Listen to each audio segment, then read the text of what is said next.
May nakaambaring peligro sa libu-libong pamilyang nakatira sa gilid ng Manggahan Floodway sa Pasig City tuwing maulan.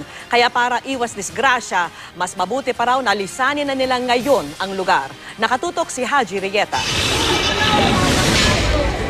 Barong-barong lang daw ang bahay na ito noon ni Aling Marilyn. Pero ngayon, semento na ito. May sala at kwarto pa.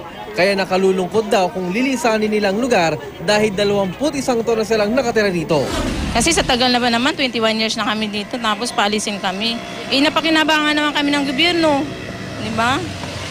At tapos pagdating sa baha, hindi naman kami maaabot eh.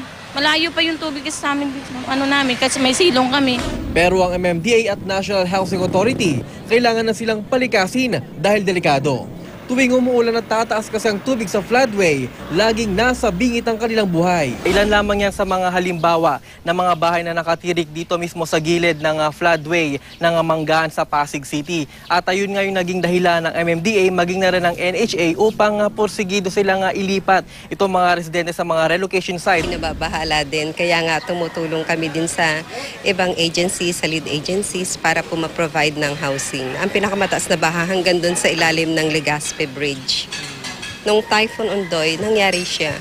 Umabot siya sa ganon, kaya nag-overflow yung tubig. Isa lang si Marilyn sa mahigit 20,000 pamilyang informal settlers na nakatira sa gilid ng Manggahan Floodway sa Pasig City. Ang ilan sa tagal na nang nakatira rito, may mga nagtayo na ng tindahan, computer shop at may mga nagtatanim na rin ng gulay.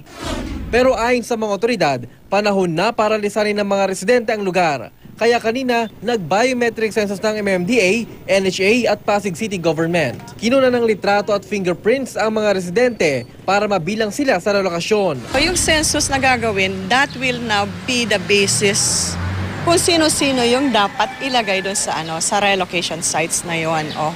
So, i-introduce namin ngayon kasi dati-dati manual. Sa mga units sa Tanay Rizal sila i-relocate pero kailangan nilang magbayad ng 200 pesos. Rent-to-own daw ito. Pero ang walang trabaho na si Aniza, di raw ito kaya. Kung may trabaho sir, kaya sana. Ang problema wala eh. Hindi namin alam kung saan kami pupunta.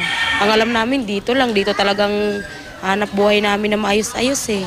Hanggang 2015 ang palugit ng mga residente na nakatira sa gilid ng floodway.